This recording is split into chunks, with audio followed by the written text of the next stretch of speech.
In the many cases I've recorded, Detective Laurent's investigations often began with a central fact, a crime, a disappearance, or a theft. And through a process of meticulous deduction, he would unravel the truth. But the case I'm about to recount is different. It began with a seemingly trivial incident, a curious detail that caught Laurent's attention and spiraled into a web of danger and deception. It all started one evening when I was visiting an old friend, Charles Whitaker. A small group of us had gathered at his home, and as often happens when Whitaker is present, the conversation turned to the topic of real estate. Whitaker had a peculiar hobby. He was obsessed with finding the perfect apartment. Over the years, he'd lived in nearly a dozen different flats, always moving on when he discovered a new gem. It wasn't about money. He had a knack for turning a profit, but rather the thrill of the hunt. We listened to Whitaker's tales with the fascination of amateurs, but eventually the conversation shifted to our own experiences. That's when a young woman named Clara Bennett spoke up. She and her husband had recently moved into a new flat, and she was eager to share their good fortune. "You'll never believe it," she said, her eyes sparkling. "We found a flat in the heart of the city for just £90 a year." Whitaker nearly choked on his drink. £90? In the city? That's impossible. There must be a catch. Clara shook her head. No catch. No premium, no hidden fees. And the flat is fully furnished. Whitaker leaned forward, intrigued. "What's the address?" "It's in Wellington Mansions," Clara replied. Whitaker's eyebrows shot up. "Wellington Mansions? That's one of the most expensive buildings in the city. Are you sure you're not talking about some rundown place with the same name?" "No, it's the Wellington Mansions near Hyde Park. That's what makes it so unbelievable." Whitaker frowned. "There's something off about this. Flats in that building go for £400 a year at least. Why would anyone rent it out for £90? Clara hesitated, a flicker of doubt crossing her face. "You don't think the flat could be haunted, do you?" Whitaker laughed. "Haunted? No, I've never heard of a haunted flat, but there's definitely something strange going on." I couldn't help but agree. The whole situation seemed too good to be true. The next day I mentioned the story to Laurent. He listened intently, his sharp mind already turning over the details. "A flat in Wellington Mansions for £90 a year," he mused. "That is indeed curious. Tell me more about the Bennetts." I described Clara as a charming, fair-haired woman with a warm smile and an air of sincerity. Her husband Thomas was more reserved, an ordinary man with no remarkable features. Laurent's eyes gleamed with interest. "I think we should pay a visit to Wellington Mansions." The building was an imposing structure, its grand facade a testament to its exclusivity. Laurent approached the porter, a gruff man who seemed less than thrilled to answer our questions.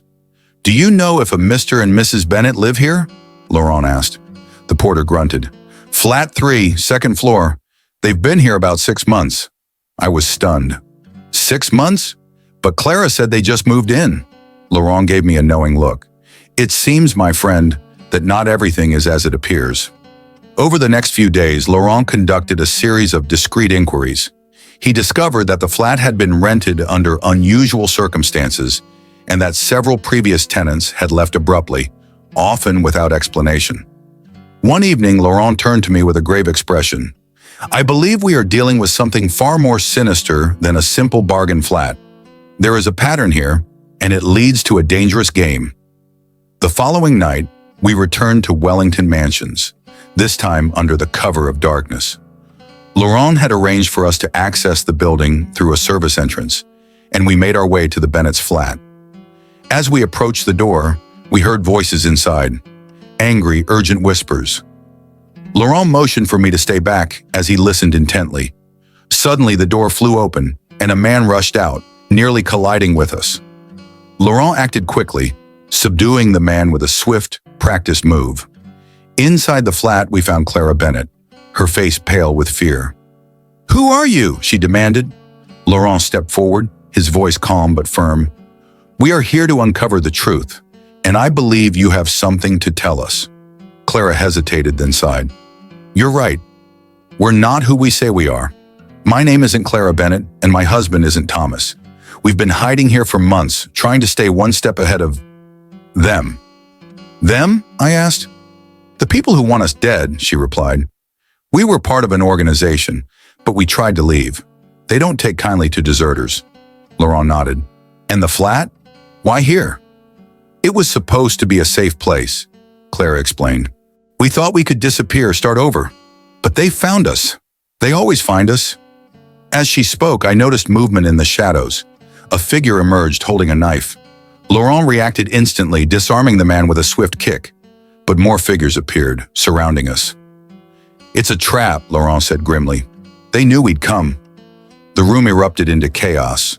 Laurent and I fought back to back, fending off our attackers. Despite the odds, Laurent's quick thinking and my determination kept us alive. When the dust settled, the assailants lay unconscious and Clara was safe. Laurent turned to her.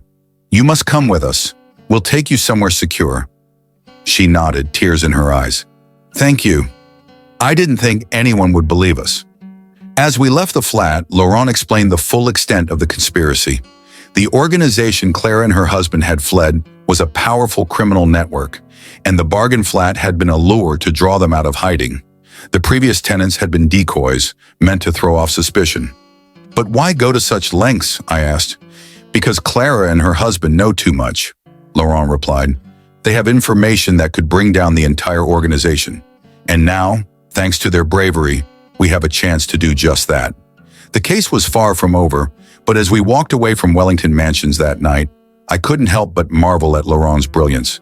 Once again, he had solved a mystery that seemed unsolvable. And so, dear listener, as you drift off to sleep, remember this. Sometimes the most ordinary things, a cheap flat, a friendly face, can hide the most extraordinary secrets. Good night.